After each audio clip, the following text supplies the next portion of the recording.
সরকারি প্রাথমিক বিদ্যালয়ের সহকারী শিক্ষক নিয়োগ পরীক্ষা স্বপ্ন পূরণের লক্ষ্যে হাজারো পরীক্ষার্থী অংশ নিলেও সিরাজগঞ্জে হানা দিয়েছে অসাধু চক্র।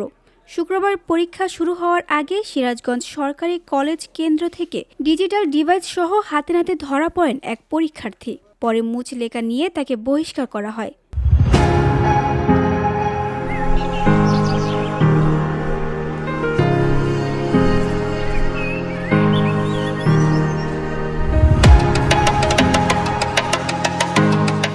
একই চিত্র দেখা যায় হাজী আহমেদ আলী উচ্চ বিদ্যালয় কেন্দ্রেও।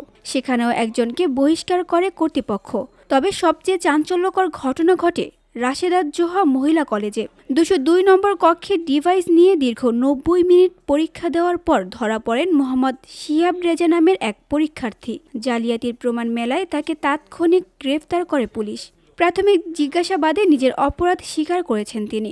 এটা ওনাদের কাছে বলছি তো, আপনি তো শুনলেন তো, এতবার কি এক কথা বলা যায় না? আমাদের কাছে তো বলেন নাই। না বললাম আপনাদের কাছে বলার দরকার নাই। আপনি কি মেইন তাদের কাছে বলছি, আর কত বলবো আপনাদের কাছে। এদিকে জালিয়াতির এই খবরে সাধারণ শিক্ষার্থীদের মাঝে সৃষ্টি হয়েছে তীব্র উত্তেজনা। মেধাবীদের স্বপ্ন ধূলিসাৎ হওয়ার শঙ্কায় অনেকেই পরীক্ষা বাতিলের দাবি তুলেছেন। তারা এই চক্রের মূল হোতাদেরকে দ্রুত আইনের আওতায় আনার জোর দাবি জানান।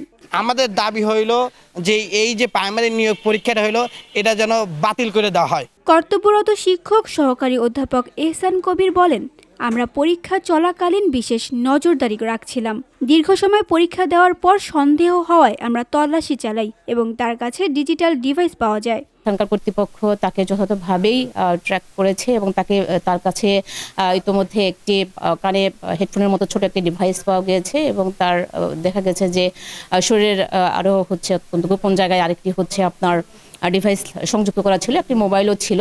সিরাজগঞ্জ রাশেদাত জোহা মহিলা কলেজের প্রফেসর সুলতানা সালমা হোসেন বলেন, পরীক্ষার স্বচ্ছতা বজায় রাখতে আমরা সর্বোচ্চ চেষ্টা করছি। যারা অসাধু পন্থা অবলম্বন করেছে তাদের বিরুদ্ধে কঠোর ব্যবস্থা নেওয়া হচ্ছে। আর মোবাইলটি ছিল বেল্টেন। অতিরিক্ত জেলা প্রশাসক রোজিনা আক্তার বলেন, আমরা 3 জনকে শনাক্ত করতে পেরেছি। একজনকে গ্রেপ্তার করা হয়েছে এবং বাকি 2 জনকে নিয়ম অনুযায়ী বহিষ্কার করা হয়েছে। এই সিন্ডিকেটের সঙ্গে আর কারা জড়িত তা খুঁজে বের করতে তদন্ত চলছে। নিয়োগ পরীক্ষায় বারবার এমন জালিয়াতির ঘটনায় প্রশ্নবিদ্ধ হচ্ছে পুরো প্রক্রিয়া। সাধারণ চাকরি প্রার্থীদের দাবি কেবল বহিষ্কার নয়, দৃষ্টান্তমূলক শাস্তি পারে এমন অপতৎপরতা বন্ধ করতে। VOD Bangla news desk.